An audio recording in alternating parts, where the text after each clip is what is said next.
आपकी जांघ के कारण रीढ़ में दर्द होता है, मैं यह साबित कर सकता हूं। इस वीडियो में जानें क्या ये आपके साथ हो रहा है और 2 आसान एक्सरसाइज से घर पर कैसे सुधारें।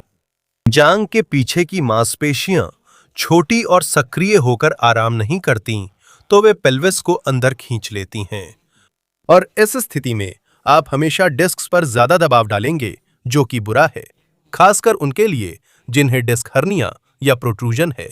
आप अपनी कमर में मांसपेशियों में तनाव जमा करेंगे और रीढ़ के लिगामेंट्स पर जोर डालेंगे। इन मांसपेशियों को सही तरीके से स्ट्रेच न करना एक ऐसी गलती है जिसकी वजह से बहुत सारे रीढ़ के इलाज, डिस्क हर्निया, साइटिका का इलाज काम नहीं करता। और जब मैं सही तरीके से स्ट्रेच करने की बात करता हूं, तो इसका मतलब सिर्फ जाकर मांसपेशी को खींचना नहीं है। जो लोग पारंपरिक स्ट्रेचिंग करते हैं, वे जानते हैं कि यह दर्दनाक है और अक्सर असरदार नहीं होता।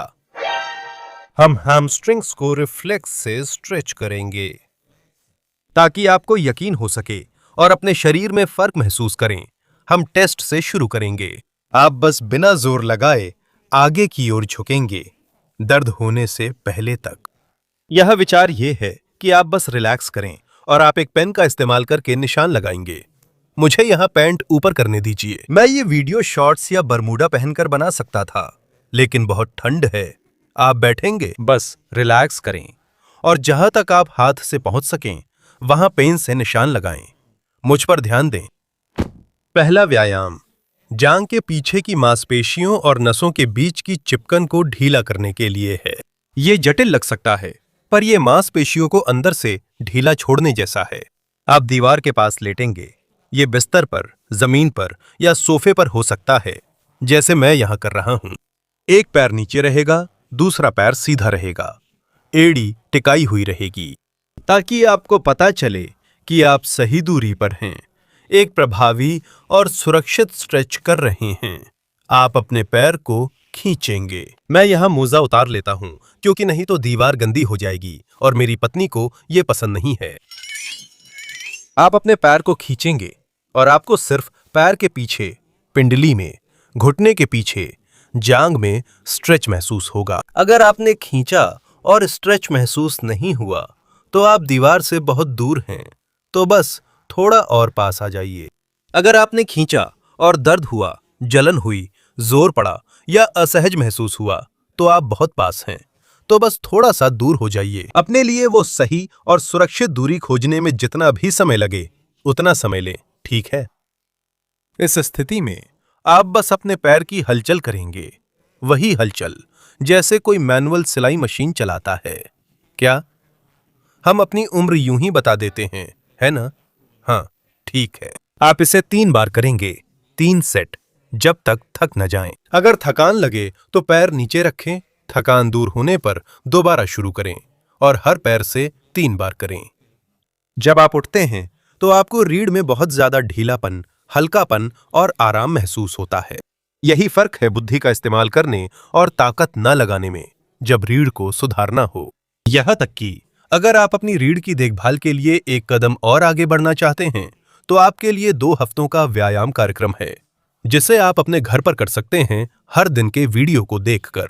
कोलुना लेव कार्यक्रम में हम रीढ़ के 4 स्वस्थ स्तंभों को बेहतर बनाते हैं। ये मांसपेशियों के तनाव को सुधारता है, जोड़ों का दबाव घटाता है, रीढ़ को सहारा देने वाली सही मांसपेशियों को सक्रिय करता है और उन हिस्सों को भी बेहतर बनाता है जो रीढ़ के संतुलन को प्रभावित करते हैं। अब हम 10 सेकंड की स्ट्रेचिंग सिर्फ जरूरत वाली जगह करेंगे, जिससे शरीर का संतुलन बना रहे। और मैं बताना भूल गया, कोलुना लेवे का लिंक नीचे डिस्क्रिप्शन में है। जो भी जानना चाहता है, ज्यादा जानकारी लेना चाहता है या जो भी अभी से प्रोग्राम शुरू करना चाहता है, चलिए शुरू करते हैं। यह उद्देश्य शरीर का संतुलन बनाए रखना है। जब हम रीढ़ की हड्डी के सामने की ये टेंशन, ये जमा हुई मांसपेशियों का तनाव कम करते हैं, तो पीछे की मांसपेशियों को, यहां तक कि जांघ के पीछे की मांसपेशियों को भी कम ताकत लगानी पड़ती है। आपके खड़े रहने के लिए, आपको संतुलित रखने के लिए, जैसा मैंने कहा, सिर्फ 10 सेकंड लगेंगे ताकि आप फर्क महसूस कर सकें।